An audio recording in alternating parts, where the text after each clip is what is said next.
አስተሚጠግብ ቢበላም አይፈርስበትም ጦሙን መሙላት ነው ያለበት ዋቂያን ሁሉ ጊዜ የሚቀራ ሰው ድህነት አያጠቃውም የሚል ሐዲስ መጥቷል ያለፈው ወንጀል ሁሉ ይማርለታል ሲሉ ከዚህ እስከዚህ ተብሎ ጊዜው ቦታው አልተመደበም ጊዜው የሽንት ጠብታ ያለበት ሰው ለእያንዳንዱ ሰላት ውዱ ማድረግ ይኖርበታል ወይ እና ረስቶም ቢሆን አውቆም ቢሆን ያለ ጧሃራ መሰገዱ ከተረጋገጠ ካፊር እስከሆነ ድረስ ትክክለኛ ህጋዊ አባትም ቢሆን በሃይማኖት ከተለያያችሁ ላንቺ ሐላፊ መሆን አይችልም ማለት ነው ኢዳ ነው የሚሉት በትክክሉ ሶላቱን አይደለም ደግሞ ሰው ብዙ ጊዜ ሳይብራራ ነው ወደፈናው وما أرسلنا قبلك إلا رجالا نوحي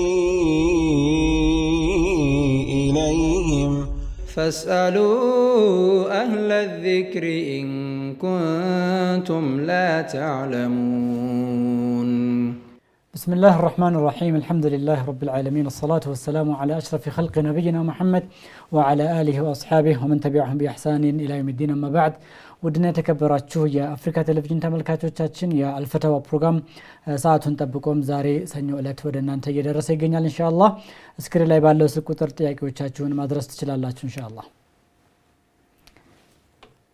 شيخ أهلا وسهلا مرحبا سلام مرحبا إن شاء الله ያው ተመልካቾች እስከሚደውሉ ድረስ አንድ እንደ ምክርም እንደ ፈትዋም አይነት ጥያቄ አለን አንድ ሰው ወንጀል ካደረገ በኋላ ከወንጀል ርቆ ዳግመኛ እንዳይመለስ ምንድነው ማድረግ ያለበት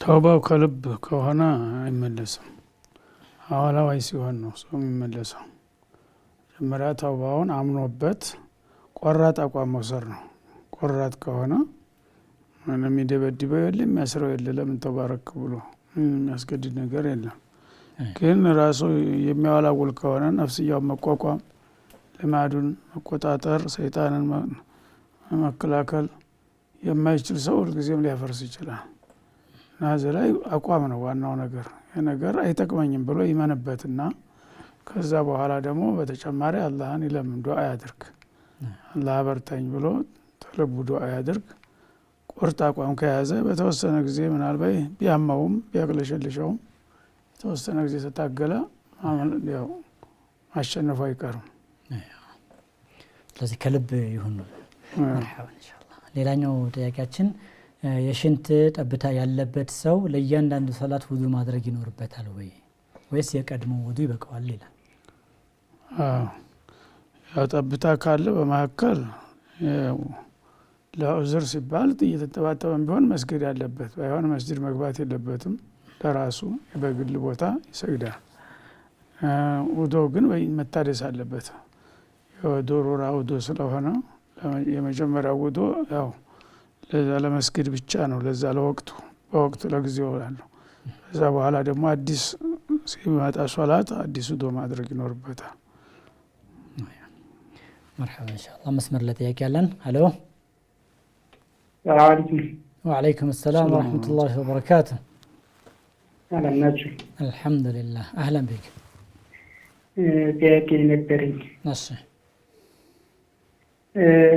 ኸምር መጠጥ ነገር ወይ ደግሞ አስካሪ መጠጥ ተረጨሁና ያ ነገር ሰውነቴንም ሆነ ልብሴን ይነጅሳል ወይ ሻወር መውሰድ ያለብኝ ወይ ማለት ነበር مرحبا እና ሁለተኛ ጥያቄ ነበረኝ የመጠጥ አይነት ምንድነው እንጃዳሽኒውን ምን ይሁን አላወቅኩትም ብቻ ሳልፍ ነው የተረጨሁት مرحبا አሁን ብዛት አለው ሲረጭብህ ወይስ እንደው ፍንጣሪ ትንሽ ነው ፍንጣሪ ከሆነ የነካውን አካባቢ ለይተህ ካወቅ እሱን ቆንጠጥ አድርገህ ማጠብ ይቻላል ሙሉውንም ባታጥበው ማለት ነው የልካውን አይታወቅም መርጭ የተረጨ ነው በቃ ለጥንቃቄ የምታጥበው ጥሩ ነው እሱ ከልብስ ውጪ ገላይን መታጠብ አለብኝ ወይ አይነት ነገር አዎ ገላውንም ቢሆን ከነካው መታጠብ ጥሩ ነው مرحبا ሁለተኛው ጥያቄ ይሄ ወንድማችን ሁለተኛው ጥያቄ በረመዳን ከተራዊ ሰላት በኋላ የሌሊት ሶላት ይባላል ወይ ታጅድ አንዳንዶቹ ታጅድ ቢዳ ነው የሚባሉና የተሐጁድ መስገድ እንዴት ነው እንዴት ይታያል ብዬ ነው ከተራ ሰላት በኋላ ሁሉም የሌሊት እሺ ረመዳን ያው ሌሊት ሁልጊዜም ሌሊቱ ክፍት ነው ለሶላት ከኢሻ እስከ ፈጅር ድረስ ባለው ሰዓት አንድ ሰው በፈለገው ሰዓት መስገድ ይችላል። ባይሆን ወደፊት መቀጠል ከፈለገ መጀመሪያ ወትሩን መዝጋቱን ይተወዋል። መቀጥላለሁኝ ካለ ወትር ሲቀረው ይተውና ወይም ደግሞ ወትሩን አንድ ረካዓ ጨምሮበት ጥንድ ያደርገውና ኢማሙ ጋር ሲሰግድ ማለት ነው። ከዛ በኋላ የፈለገውን ቢሰግድ የሚከለክለው ነገር የለም ማለት ነው። መስጂድ መምጣት አለመምጣት ደግሞ ምርጫ ነው፣ ግዴታ አይደለም። ወትሮውንም ለተራዊህ መምጣት ግዴታ አይደለም። የፈለገ ሰው ይመጣል፣ ያልፈለገ ቤቱ መስገድ ይቻላል፣ የሚከለክለው ነገር የለም። ምክንያቱም መን ቃመ ረመዳን ኢማነን ወህቲሳበን ጉፊረ ለሁ ማ ተቀደመ ሚን ዘንቢሂ ነው ያሉት። ረመዳን ሌሊትን አምኖበት አጅር አገኛለሁ ብሎ በቂያ በሶላተ ሌሊት ያደረ ሰው ያለፈው ወንጀል ሁሉ ይማርለታል ሲሉ ከዚህ እስከዚህ ተብሎ ጊዜው ቦታው አልተመደበም። ጊዜው ረመዳን ሌሊት ነው። በዛም አነሰም የቻልከውን ከሰገድክ ያ አላህ አጅር ይሰጣል በሰገድከው ልክ ነው። ግን ወትርን መጨረሻ አድርጉ ስላሉ ወትር ላይ ወይ ወትሩ ሲቀር ትተውታለህ ኋላ ሰግዳለህ በሚል ሐሳቤ ወይም ደግሞ ኢማሙ ጋራ መጨረስ ደግሞ አንድ ሌላ ትእዛዝ ስላለ ኢማሙ እስከሚጨርስ አትለዩ የሚል አለ። ለዛ ከተባለ ደግሞ ኢማሙ ሲያሰላምት አንተ ብድግ ብለህ አንድ ረካዓ ትጨምርባትና እዛ 4 ይሆናል ማለት ነው። ያው ሙሉ ይሆናል፣ 2 ረካዓ ይሆናል አንድ የነበረው። ከዛ በኋላ ክፍት ነው። አንተ በግልህ ቤትህ ብትሰግድ የፈለከውን ያህል ሰግደህ በመጨረሻ የራስን ወትር ትጨምራለህ ማለት ነው። እና ቢድዓ ነው ምናምን የሚሉት ስህተት ነው። ቢድዓ ነው የሚሉት በጥቅሉ ሶላቱን አይደለም። ደግሞ ሰው ብዙ ጊዜ ሳይብራራ ነው በደፈናው እንትን ሶላት ውስጥ ተፈጅር ድረስ ማንም ሰው ቢሰግድ ቢድዓ የሚባል ነገር የለም። ሶላተ ሌይል የሰገደ ሰው አጅሩን ፈልጎ አላህ ያለፈ ወንጀል ይምርለታል የሚለው በሰዓት የተገደበ አይደለም ማለት ነው። ከኢሻም በኋላ ቢሆን እንኩል ሌይል አውተረ ረሱሉላህ ይላል። በማንኛውም ሌሊት ሶላተ ሌይል አለ ፈጅር እስከሚመጣ ድረስ። ስለዚህ ቢድዓ ነው የሚሉት ሰዎች መጀመሪያ ወትር ይሰገድና በጀማዓ ኢሻ ተራዊህ ይሰገድና ይለያያሉ። አኺረ ሌሊት ደግሞ እንደገና መልሶ ይመጣል ጀማዓው ማለት ነው። ተሄዱ በኋላ ጀማዓው ሁለተኛ ዙር ተመልሶ መምጣቱ ቢድዓ ነው የሚባለው እንጂ ሶላቱ አይደለም። ሶላቱ ተመጣም ያው ሶላቱ ነው የሰገደው። እቤቱም ይሰግድ ያው ክፍት ነው። ግን በአንድ ጊዜ በአንድ ሌሊት ኢሻ በኋላ እንደገና ሌላ ፈርድ ሶላት ይመስል 2 ጊዜ ተመላልሶ መምጣት የለበትም። ተራዊህ ራሱ እግር መንገድ ነው የሚሰገደው። ኢሻ ነው ዋናው አይደል? ኢሻ ላይ ተሰበሰቡ በተከታይነት ተራዊህ ይሰገዳል። እንደገና ለተሐጁድ ሲመጣ ልክ እንደ ፈርድ ሶላት ራሱን ችሎ ሌላ ሶላት መሰለ ከሚል አኳያ መሰብሰብና ወደ መስጂድ መጉረፉን ነው የሚተቹት ማለት ነው እንጂ ሶላቱን አይደለም። መርሐባን ኢንሻአላህ። ሌላኛው ጥያቄያችን ደግሞ ውዱ ረስቶ የሰገደ ሰው ሶላቱን መድገም ግዴታ አለበት ወይ? ውዱ ያለው መስሎት? አዎ ላ ሶላተ ኢላ ቢጧሃራ ብለዋል ረሱል። ያለ ጧሃራ ሶላት የለም እና ረስቶም ቢሆን አውቆም ቢሆን ያለ ጧሃራ መሰገዱ ከተረጋገጠ ግድ መመለስ አለበት ማለት ነው። መርሐባ። እዛው ጋር ተያያዥነት ያለው ልብሱ ላይ ነጃሳ ያለ ረስቶ የሰገደ ሰው መድገም አለበት ወይ የሚላል? አዎ የነጃሳው የልብስ ላይ ረስቶ ከሆነ ያው ወይም ነጃሳው ደግሞ ብዙ ካልሆነ ትንሽ ማጠራጣሪ ነገር ከሆነ ችግር የለውም እና ተዛኛው ይለያል ይሄ ማለት ነው። ነጃሳ ልብሱ ላይ ወይም ሰውነቱ ላይ የሆነ ነገር ነክቶት ነበር ረሳ ሰገደ፣ ከዛ በኋላ መመለሱ ግዴታ አይደለም። ለጥንቃቄ ብሎ ከመለሰው ምንም ችግር የለውም። መርሐባ።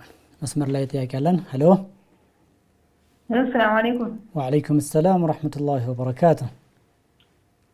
ጥያቄ ነበረኝ። አህለን። አሁን የተሐጁድ ሰላት ስንሰግድ ማለት ነው እሺ ረመዳን ላይም ከረመዳን ውጪ ማለት ነው እንትን የቁኑት ዱዓ አለ እሱም ማስረዘም ነው ወይስ ሰላቱን ማስረዘም ነው የሚበልጠው? ሶላቱ ስንት ረካ ነው የምትሰግዱት መጀመሪያ እስካሁን? 5 ረካዓም 7 ረካዓም ያው እንደቻልን ነው። አዎ ሶላቱና ዱዓ እኮ አይጋጭም። መጀመሪያ ሶላቱ ላይ ራሱ የምትፈልጊውን ዱዓ በተለይ ስጁድ ላይ ረዘም አድርገሽ ዱዓ ብታረጊ ከተሰላምታ በፊት ከሚደረገው እሱ ነው የሚመረጠው ማለት ነው። ተተህያ በኋላ ረዘም አድርገሽ ዱዓ አድርጊ፣ ስጁድም ላይ እንደዛው። ስለዚህ ሶላት ተሰላመቱ በኋላ ዱዓ ማድረጉን እንደ ልማድ ነው ሰው ያደረገው እንጂ ብዙ ጊዜ ነብዩ ዱዓ የሚያደርጉት ሶላት ውስጥ ነው። እና አመስጁዱ ፈአክሲሩ ፊ ዱዓ ፈኢነሁ ቀሚኑን አዩስተጃበ ለኩም፣ ስጁድ ላይ ዱዓን አብዙ፣ በዛ ሰዓት ወደ አላህ የበለጠ የምትቃረቡበት ሁኔታ ስለሆነ የመቀበልነት እድሉ ከፍ ያለ ነው ብለዋል። ስለዚህ ውጭ ላይ የምታረጊውን ዱዓ ከፊሉን ስጁድ ላይ አርጊው፣ ከፊሉን ደግሞ ተህያ በኋላ ተመሰላመቱ በፊትም ብታረጊው ችግር የለም። ግድ እዛ እንትኑ ላይ ማድረጉ ግዴታ አይደለም ማለት ነው። ኢንሻአላህ ሌላ ጥያቄ አለኝ። እሺ ዳዕዋ ስንዳመጥ ማለት ነው እንትን ስናዳምጥ ዳዕዋና ስናዳምጥ ዝክር ላይ ሆነ እናዳምጣለን። ምን ላይ ሆነ ነው እሺ? ዝክር ላይ ኦኬ። ዚክር እያደረግሽ ታዳምጫለሽ ዳዕዋ? አዎ። እሺ በዳዕዋ ላይ ደግሞ ያው የነብዩ ሰለላሁ ዐለይሂ ወሰለም ስም መነሳቱ አይቀርም እና ሰለዋት አይደለም እኔ ዳዕዋን ብቻ ነው የማዳምጠው። አንቺ ዚክር እያደረግሽ ዳዕዋ ይደረጋል። በመሀል የነብዩ ሰለላሁ ዐለይሂ ወሰለም ስም ሲነሳ ሰለዋት አልልም ዚክር ነው የምለው ነው የምትይው? አዎ። እሺ ዚክሩ ምን አይነት ዚክር ነው? ምን አይነት ዚክር ነው የምትይው? ሱብሃንአላህ ወቢሐምዲሂ ሱብሃነላሂል ዐዚም ጥሩ ላኢላሃ ኢላላህ ከብዙ ነገር ሱብሃንአላህ ማሻአላህ ጥሩ ነው። ያው ዚክር ራስን የቻለ ያው ከጉጉትሽ የተነሳ ሁለቱንም ለማጣመር ነው እየሞከርሽ ያለሽው። ዚክር ያረገ ሰው ያው ሂዶ ወደ አላህ የተቃረበ ነው ዚክር ላይ ያለ ሰው። ስለዚህ ስታዳምጪ ግን ሀሳብሽ ዚክሩ በምላስ ብቻ ነው የሚሆነው። የምትይውን ነገር እየተረዳሽ አትዘክሪውም፣ ስሜትሽ እዛ ድምፁ ጋር ስለሚሄድ ማለት ነው። ስለዚህ ችግር የለውም። በዚክር ላይ ከሆንሽ ዱዓውንም ጊዜ ካለሽ ለሁለቱም የራሱን የቻለ ቦታ ብሰጪው የተሻለ ነው። የምታዳምጭበት የተወሰነ ጊዜ ታረጊያለሽ፣ የምትዘክሪበት ደግሞ የተወሰነ ጊዜ ብታረጊው ጥሩ ነው እንዳይደበላለቅ። ሲደበላለቅ ምክንያቱም ዚክር ማለት መጀመሪያ ዋናው ልብ ነው። በልብ ውስጥ ምን እያልሽ እንደሆነ ለመገንዘብ የምታዳምጪው ነገር ይገታሻል ማለት ነው። ያ ከሚሆን ጊዜውን ብታከፋፈው የዝክር ጊዜ ከዚህ እስከዚህ ብለሽ የምታዳምጭበት ጊዜ ከዚህ እስከዚህ ዳዕዋ እስከሆነ ድረስ ሁሉም ኢባዳ ነው፣ ችግር የለውም። ግን ማጀዐለ አላሁ ሊረጁል ሚን ቀልበይን ይላል። እኔ ረጁል አይደለሁም ባትኝ እና ለአንድ ሰው በልቡ ውስጥ ሁለት ቀልብ አላረግንለትም። አንድ ነገር ነው አትኩሮ ማከታተል የሚችለው አንድ ሰው። የተለያዩ ሀሳቦች ለምሳሌ ገበያ መሀል ያለ ሰው ሲንጫጫ የማንን ትሰማለህ? የሚሰማው የለም ተራሱ በስተቀር ማለት ነው። ስለዚህ ሁለቱን ተምታጣምሪው ለሁለቱም የራሳቸው የሆነ ጊዜ ብትመድብላቸው የተሻለ ነው። እችላለሁኝ ካልሽ ደግሞ አይከለከልም፣ ችግር የለውም። ኢንሻአላህ። እሺ ሶስተኛ ጥያቄ። እሺ ይቻላል። ሌሎችን የጧትና የማታ ውዳሴዎች አሁን አለ። እሺ ፀሐይ ከመጥለቋ በፊት የማታውን ማለት ይቻላል። የጧቱን ደግሞ ከዚህ ከመውጣቱ በፊት ማለት ነው ማለት ይቻላል ወይ? በተለመደው ሰዓት ቢሆን ከቻልሽ እሱ ነው የሚመረጠው ነው። በሆነ ምክንያት ግን ካልቻልሽ በሚቀጥለው ጊዜ ብታረጊ ምንም ይከለክል ያለ ሁሉም ቢሆን አላህ ጀዐለ ወነሃረ ኺልፈተን ሊመን አራደ አን የዘከረ ወአራደ ሽኩራ ይላል አላህ። እና ሌትና ቀንን እንዲተካካ አድርገናል። ለፈለገ ሰው በሌሊት ያመለጠውን በቀን ያመለጠውን በሌሊት ማረግ እንዲችል ይላል። ስለዚህ ችግር የለውም። ያው ተአሱር በኋላ ምናልባት አንድ አስቸኳይ ነገር ወይም ችግር ካጋጠመውና ዚክሩ ታመለጠው ተመግሪብ በኋላ ማረግ ይቻላል። ተፈጅር በኋላ የሚያመለጠው ረፋር ላይ ጊዜ ካለው ቢያደርገው ችግር የለውም። ኢንሻአላህ። እሺ ሱረቱል ዋቂያ ማታ ማታ መቅራት ደግሞ አጅሩ ምንድነው? ያው ድህነት አያጠቃውም ተብሏል። አልዋቂያን ሁልጊዜ የሚቀራ ሰው ድህነት አያጠቃውም የሚል ሀዲስ መጥቷል። እና ለገንዘብ ብለሽ ብቻ ሳይሆን ለአላህ ለኢባዳ ብለሽ አድርጊው። እግር መንገዱን ደግሞ አላህ ለዛም ሊያደርግ ሊጠቅምሽ ይችላል። መርሐባ ኢንሻአላህ። ሌላኛው ጥያቄያችን ለሐጅ ከዓረፋ ሆኖ ኢህራም ማድረግ ይቻላል ወይ ይላል። ሐጅ የሄደ ሰው መጀመሪያ ከየት ነው የተነሳው የሚል ጥያቄ ይነሳል።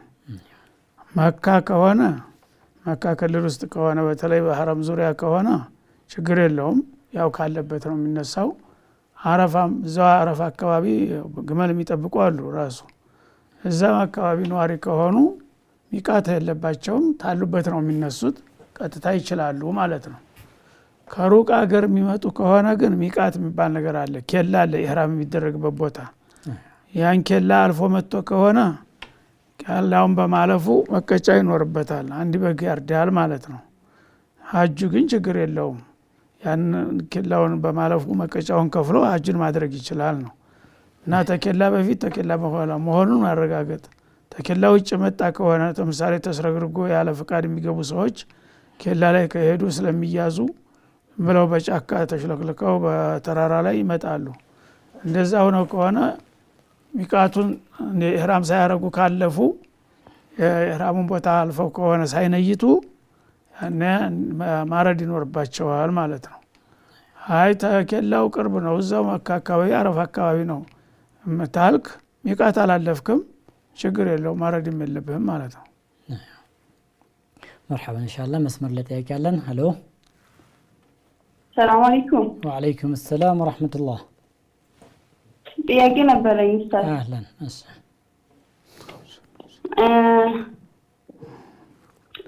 አባሌ በአንድ ፈትቼ ነበረ። በአንድ ተፈትቼ ነበረ። እሺ እና ሁለተኛና ሶስተኛ እምቢ አለኝ። ያላ ሁለተኛና ሶስተኛ አልፈታም ብሎ ነው እምቢ ያለው? አዎ። እና በራሴ ያርዳል ይባላል እንዴት ነው ብዬ ነው። በራስ የሚባለው ምንድነው የሚባለው አልሽን? ግልጽ አድርጊው እስኪ። ምንድነው ሁለተኛና ሶስተኛ አልፈታኝ አለ አልሽና ከዛ ጥያቄው ግልጽ አድርጊልን እስኪ። አንድ ፈቶሻል? አንድ በራሱ ነበር የፈታኝ። እሺ ከዛስ ታረቃችሁ? አልታረቅንም፣ ተለያይተናል። አሁን ከተለያየን 3 ወራችን ነው።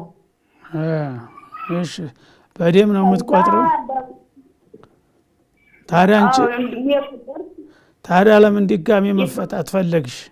አንድ ከፈታሽ እዳሽ ሲያልቅ ተለያይታችኋል ማለት ነው። ለምን 2 እና 3 መፈታት ፈለግሽ?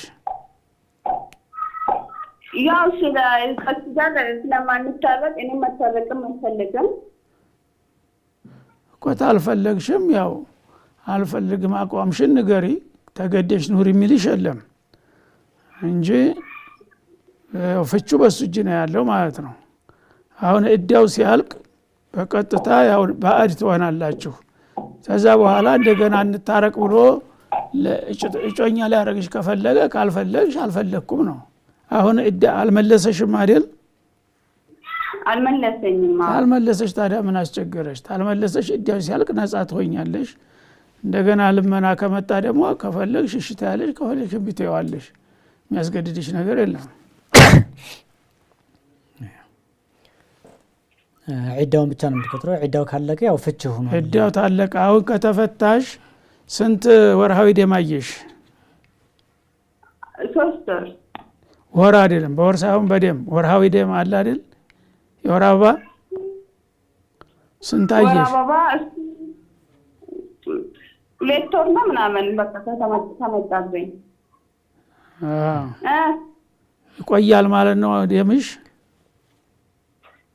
ይቆያል እኮ ያው በደም ነው የምትቆጥረው መካከለኛ እድሜ ላይ ያለ ሰው 3 ወር ዝም ብሎ በልማድ ነው ሰው 3 ወር የሚለው ዳስ ተሴቶች ባህሪ ጋር ይለዋወጣል ገና ህፃን ልጅ አቅመ ሔዋን ያልደረሰች ከሆነ 3 ወር ነው ቀጥታ ደም ስለሌላት ማለት ነው ያረጀች ደግሞ 50 ዓመት በላይ የሆነችው ደሟ ስለሚቋረጥ እሷን በ3 ወር ነው ቀጥታ የሚያልቅላት እዚህ መሃል ያሉ ሴቶች ግን በዘልማር ነው በ3 ወር የሚባለው እንጂ ደማቸው ነው የሚያዘው ደሙ ሊረዝም ይችላል ሊያጥር ይችላል 3 ደም ከሞላሽ አለቀ ማለት ነው 3 ደም ካልሞላ ወሩ እንኳን ቢሞላ አያልቅም አሁን አንቺ 2 ደም ከሆነ ያየሽው ገና 3ኛው ውስጥ የሚመጣ ተጠብቂያለሽ ማለት ነው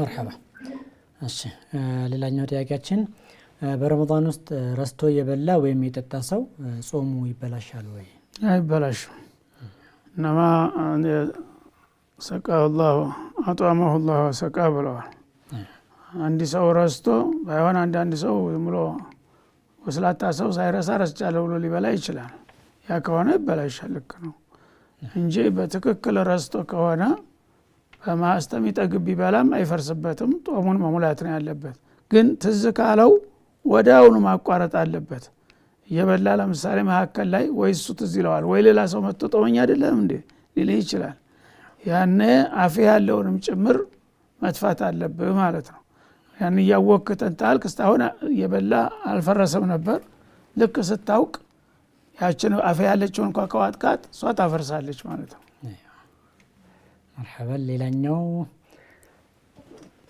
ጾምን ለማፍጠር ተብሎ ብቻ ጉዞ መጀመር በሸሪዓ እንዴት ይታያል ይላል ግን መስመር ላይ ያለውን ጥያቄ እናስቀድም ሼክ ሄሎ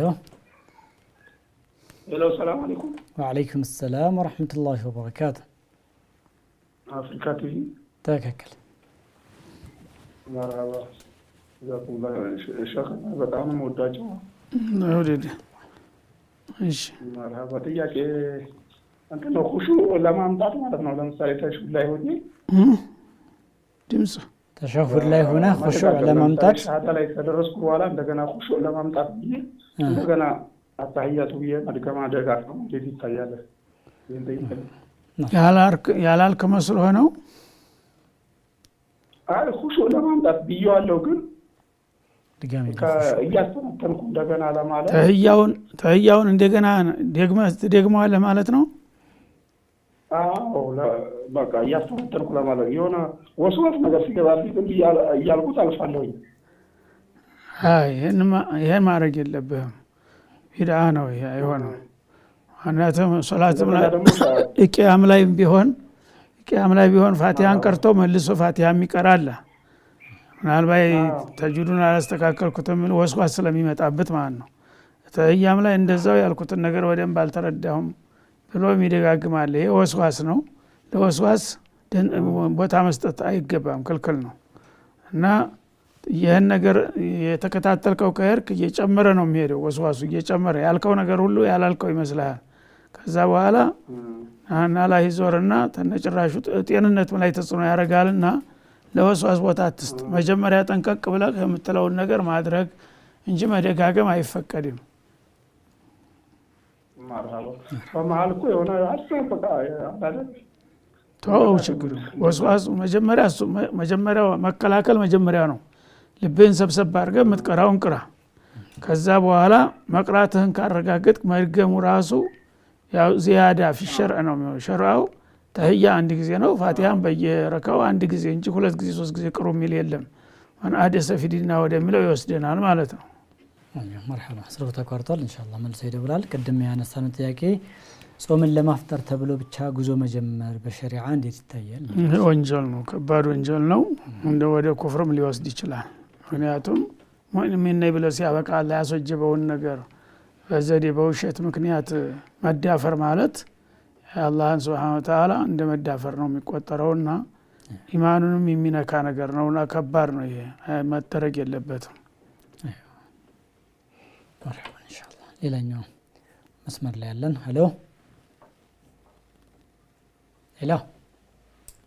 مرحبا مرحبا أهلا الو الو ቀጥል ይሰማል ለኛ ጠይቅ ጥያቄ ጥያቄ ነበረ እሺ مرحبا ጠይቅ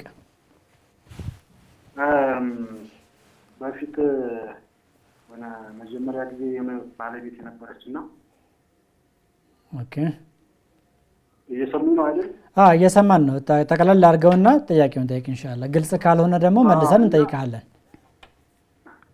እና እሷ ጋር ተለያይቼ ነበረ በፊት እሺ እና የተለያየ ነው በፍርድ ቤት ነው እሺ በምን ፍርድ ቤት በሸሪዓ ፍርድ ቤት ነው ወይስ በመንግስት ፍርድ ቤት የመንግስት ፍርድ ቤት ነውና ግራና ቀኝ ቆመን ነው ኒካችን ያንቺም የሱ ኒካ ፈርሷል አለን እና እኔም በቀልቤ አሁን እንደምፈታት አንተ በፍቃድ አልፈታም ብለህ ነው ወደ ፍርድ ቤት ሄዳችሁት እኔ አይደለሁም እሷ ናት ላለመለየት እሷ ፈልጋ እኔ ግን ለመለየት ፈልጌያለሁ በሰዓቱ አሁን ኒካውን ያወረደው ፍርድ ቤት ነው እኮ አንተ መለየት ከፈለክ ፍቹ ባትጃደል እንደ ያለው ቀጣ ፈትሽሻ መለየት አንተ ተፈለክ ፍርድ ቤት ለምን ሄዳችሁ አንተ መፍታት ትችላለህ ቀጣ አይደል እንዴ በአገር ቤት ባህል አለና በሽማግሌ የሚባል ነገር አለ በዛ መሰረት በራሴ መወሰን ስላልቻልኩ ነው በሰዓቱና ልጅም ስለነበርኩ ነው በሰዓቱ እና ረጅም ጊዜ ሆኗል በነገራችን ላይ ቆየና አሁን እሱ አሰግቶኝ ነው እንዴት ነው ኮታዳ ምን ሆነ ነው ጥያቄህ ምን ላይ ነው አሁን ፍርድ ቤት ሄዳችሁ ያው ተፈታ ኒካችሁ ፈርሷል ተባለ ከዛስ ምን አረጋችሁ ቀጥሎ በዛው ተለያይታችሁ ቀራችሁ ወይስ ተለያይተን ቀረን እሷም ለብቻ ተዛልዛለች እኔም ለብቻ ተዛልዛለሁ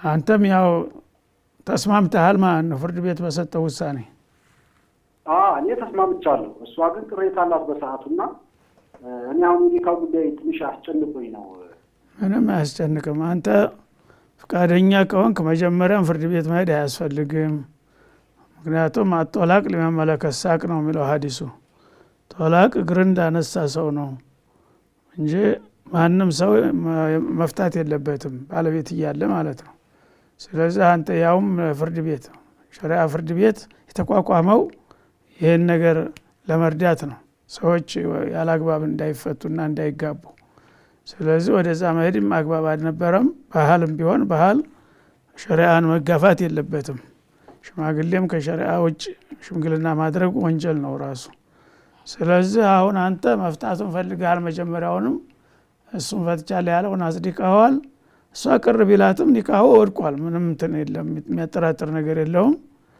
እሷን ምን አለ እርግመቷን ወይ እንትኗን ፈርተ ከሆነ አፉ በልኝ ማለት ትችላለህ እንጂ ኒካሁ አልቋል እሺ مرحبا ሌላኛው ሼክ ሴቶች ረመዳን ጋር የተያዘ ነው በኩሽና ምግብ በማዘጋጀት ረጅም ሰዓት ማሳለፋቸው በአጅር በኩል እንዴት ይታያል ይላል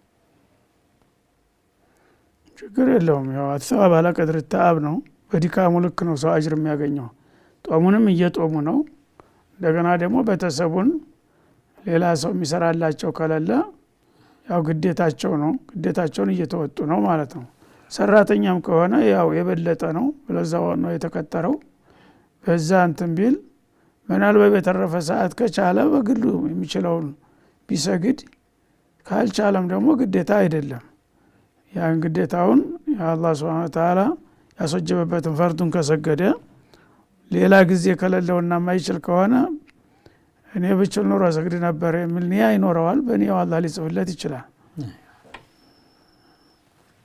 مرحبا ان شاء الله ሌላኛው ጥያቄያችን ከመጠየቃችን በፊት መስመር ላይ ገብተዋል ሄሎ ሄሎ مرحبا السلام عليكم وعليكم السلام ورحمة الله وبركاته ጥያቄ ነበረኝ اهلا እኔ ሰለምቴ ነኝና ቤተሰቦቼ ክርስቲያኖች ናቸው አባቴ ማለት እናቴ ጋር ዝም ብሎ ማላረ በህፃንነቴ የተለያዩት በኒካም አይደለም ተጋብተው አይደለም ደግሞ እኔ የወለድኩት እስልምና ላይ ያለ ኒካ አባት የለም የሚባል ነገር ሰምቻለሁ። እና አሁን እስልምና ላይ ያለ ኒካ አባቱ ምን አይልም ያለ ኒካ የተወለደ ልጅ አባት የለም ይባላል እስልምና ላይ። መጀመሪያ እነሱ ክርስቲያኖች ነበሩ ነው የምትይኝ? ሁለቱም ክርስቲያኖች ናቸው። ጋብቻም አይደለም እሷን የወለዷት እኮ አብረው ግን ባልና ሚስት ተባብለው ኑረዋል ወይስ ዝም ብሎ በእጭ ነው? አይ ዝም ብሎ ነው። ጥቂት ጊዜ ብቻ ነው። ሁለት ወር ማለት ይመስለኛል እንደዛ ነው አይቼ ነገረችኝ። ራሳቸው እንትን ያሉት። አሁን አንቺ ሙስሊም ነሽ? አይ ሙስሊም ነው። እሺ እና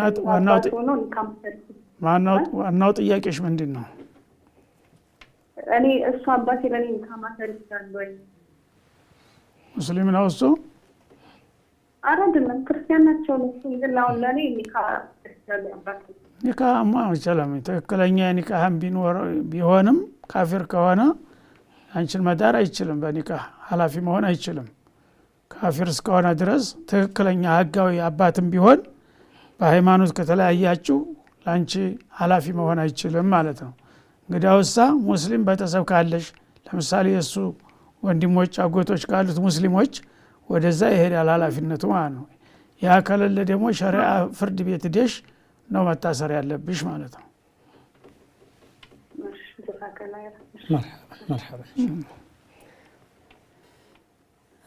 مرحبا ان شاء الله። ሌላኛው በረመዳን ሴቶች በረመዳን ከሰዎች ጋር ከሌሎች ጓደኞቻቸው ጋር አብረው ለመጾም የወር አበባ መከላከያ ኪኒን መጠቀም ይችላሉ ወይ ይላል። አለማድረጉ ይመረጣል። ምክንያቱም አላህ በተፈጥሮ ያስቀመጠውን ነገር ማፋለስ ጥሩ አይደለም። ለጤንነትም ተጽዕኖ ያደርጋል። ደግሞ በወቅቱ መውጣቱ ሲቀር በጤንነት ላይ ችግር ያመጣል። ስለዚህ ያ አላህ ያስቀመጠውን ነገር ባለበት መተው፣ በሌላ ጊዜ ቀዷውን ማውጣቱ ነው የሚመረጠው ነው። አይ እኔ ቀዷውን ማውጣት ይከብደኛል ሰንፋለሁ ምናምን የሚል ስጋት ካለ ደሙስ ከሌለ ድረስ ያው መጦም ትችላለች፣ ችግር የለውም ማለት ነው። የሚመረጠው ግን ዝም ብላ እንትን ብላ በጊዜው ቀዷውን ብታወጣ ነው የሚመረጠው። مرحبا شيخ. الو السلام عليكم. وعليكم السلام ورحمة الله. ጥያቄ ለመጠየቅ ነበር ኡስታዝ። اهلا بك. አንደኛ ጥያቄ ሱቅ ላይ ነው የሚሰራውና እንትን ስራዎች ለምሳሌ የፀጉር ቀለም ጥቁር ቀለም አለ አይደል? እሺ ጥቁር ቀለም ይቀባል ፀጉር ማለት ነው። እሺ እሱ እንዴት ነው መቀባቱ? አይቻልም። ያው ከለሩን ስለሚያስለቅቀው የተፈጥሮ ጥቁሩን እንትን ስለሚያስለቅቀው መቀባቱ አይቻልም። መሸጡስ እንዴት ይታያል? አንደኛ ይሄኛው ነው። እሺ ሁለተኛ ነገር ደግሞ ቤዛማር የሚባል አለ። ቤዛማር ጤና ጣቢያዎች ላይ ህፃናት ሲጎዱ ይሰጣቸዋል። የሆነ ምግብን የሚተካ ምግብ አለ ከውጭ የሚመጣ USAID የሚሰጠው ምግብ አለ። ፕላምፕሌት ነገር ነው ምግብን የሚተካ ማለት ፕላምፕሌት ማለት ነው። ከምን እንደሚሰራ ይታወቃል? መሸጥ እችላለሁ? ከምን እንደሚሰራ ይታወቃል? የሚሰራው ኖርማል ነገር ነው፣ ክፋት የለውም። ግን ፕላምፕሌት ሆኖ ክፋት እንትን የለውም። እንትን ነው ኖርማል ነገር ነው የሚሰራበት ነገር እኮ መግለጫ አለው እኮ ግን ያ ነገር የሚመጣው ራሱ ላይ ጽሁፍ ይኖረዋል እኮ ተምን እንደሚቀር አለው ጽሁፉ ላይ አለው። እንዲህ ጎጂ ነገሮች የሉበትም፣ ሐላል ነገሮች ናቸው። ግን ያ ነገር የሚመጣው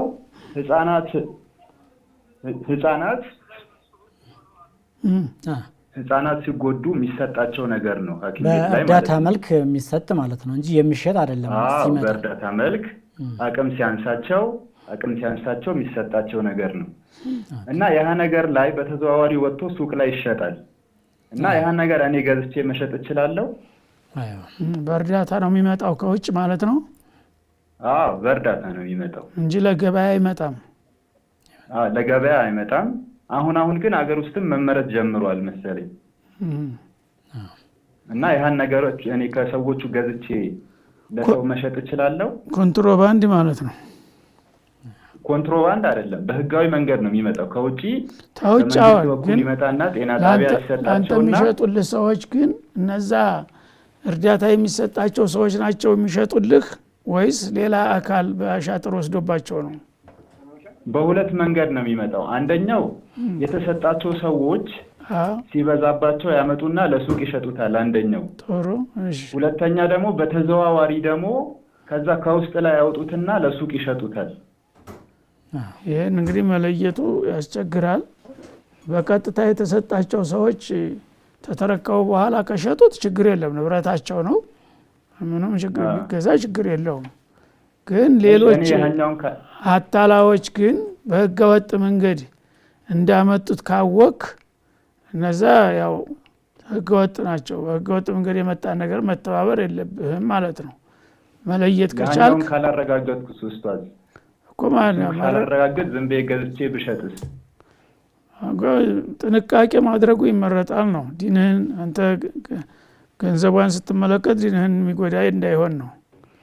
አንተ በቀጥታ ሰዎቹ ተጠቃሚዎች ተሰጣቸው በኋላ በዝቶብናል ወይም አንፈልገውም ብለው ቢሸጡ ችግር የለውም፣ ይሄ ግልጽ ነው ማለት ነው።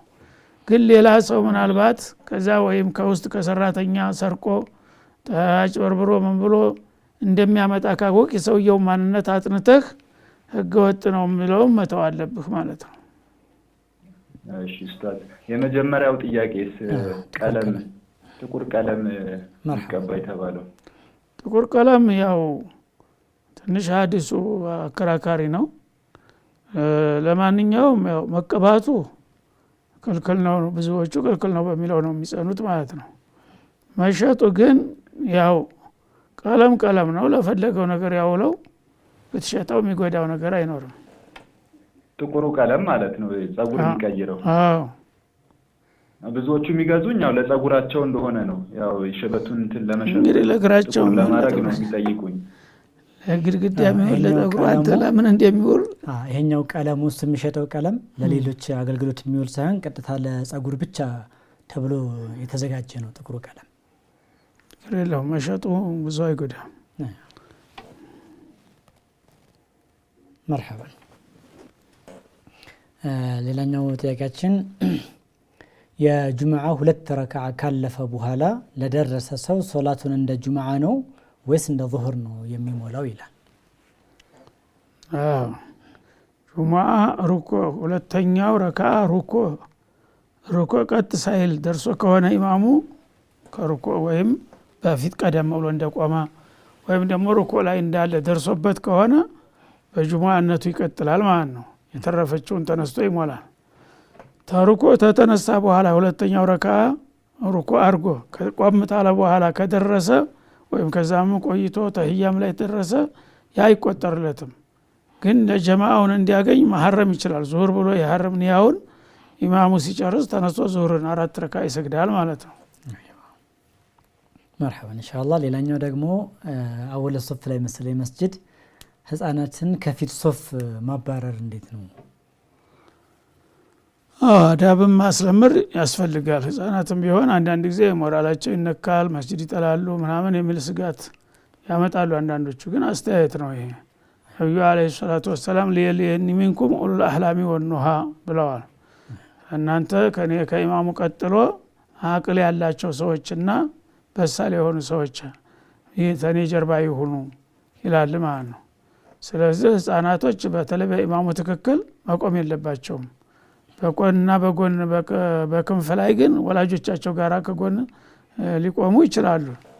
ግን በኢማሙ ትክክል እስከሆኑ ድረስ አወል ሶፍ ላይ መሆን የለባቸውም ማለት ነው።